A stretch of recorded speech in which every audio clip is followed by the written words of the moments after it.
getting into a situation where you feel as if you might lose control, take a split second to release that nervous energy and then focus on how to get yourself out of it.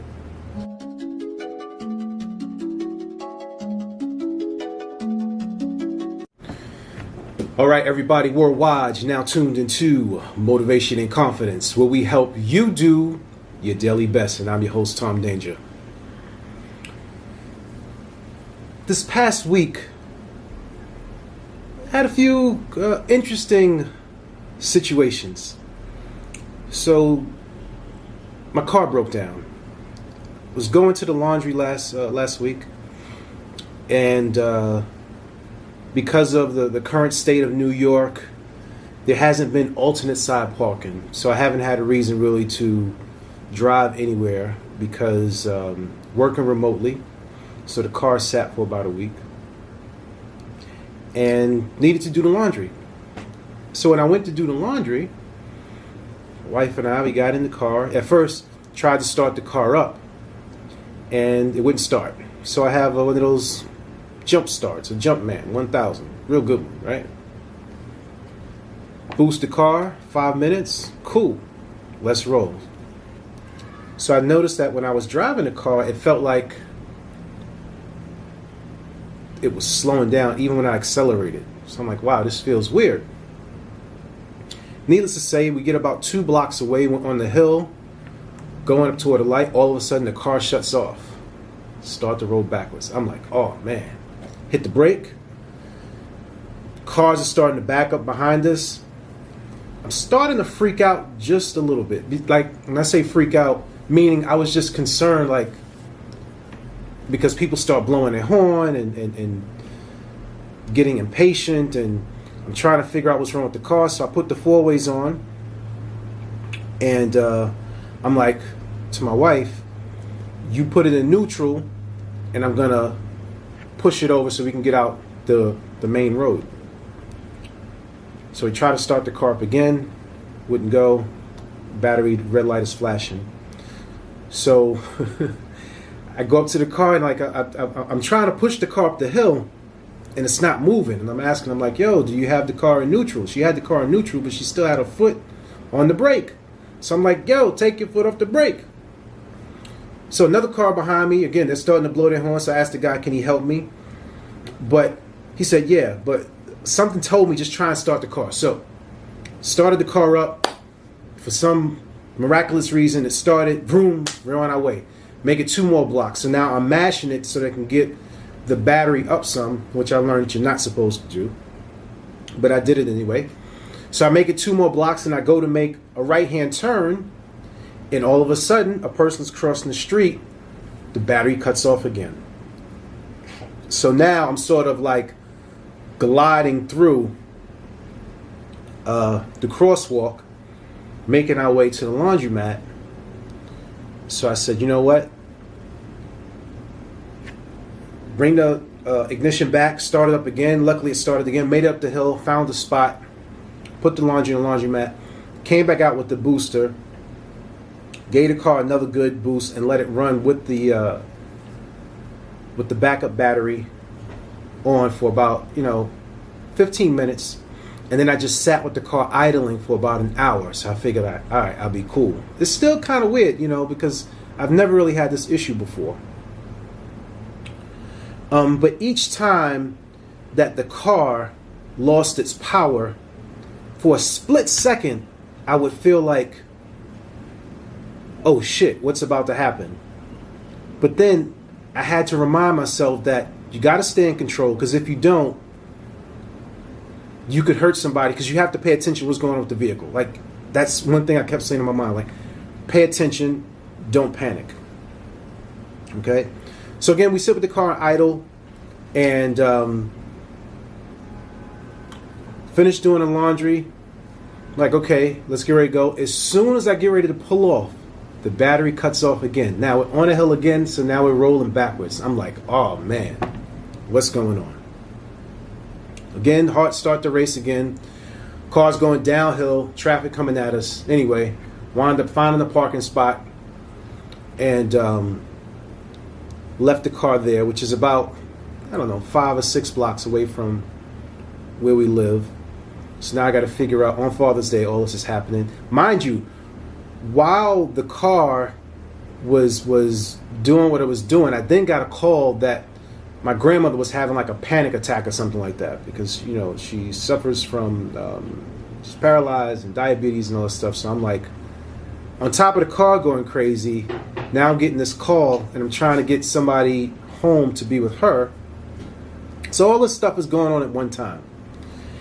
And I just keep telling myself that I need to stay calm, because if I don't stay calm, potentially things could get worse.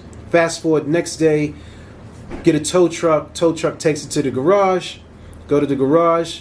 They said that it's the battery. No problem. I go to pick up the car. The car's filthy. So I'm happy. I got the battery changed inside of the car. Drove to the car wash to get the car clean. No sooner than I pull out of the car wash into traffic, the brake falls to the floor. Now I have no brakes, and I'm like literally gliding out into the traffic. Once again, I slightly feel myself about to panic, but I'm like, no, stay calm, because you have to figure out how to get this car out of the road and get yourself to safety. So I make it about 2 blocks, because if you mash the gas like all the way down, like you can hear it grind, and the car would stop. So a light flashed up that said stability track disabled or something like that. It's a 2003 Escalade. So I'm like, man, this has never happened before. I wonder what's going on. Luckily, found a parking spot in this area, and I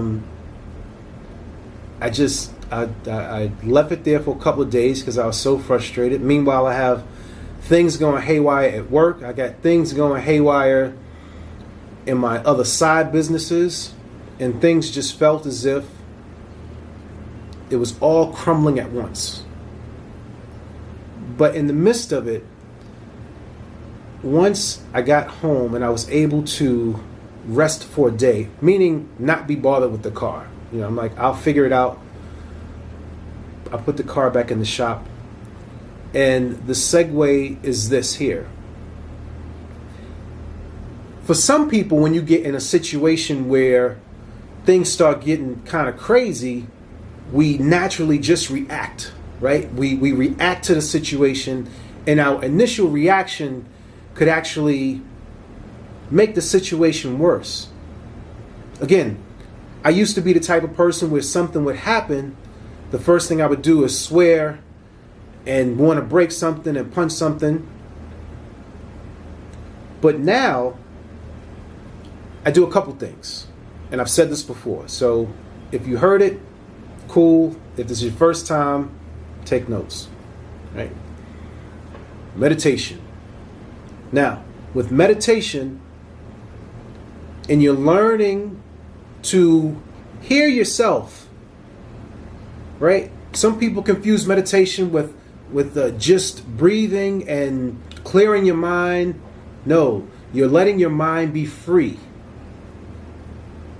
You're removing the restriction from your mind. You're letting the thoughts bounce all over the place until eventually they start to slow down.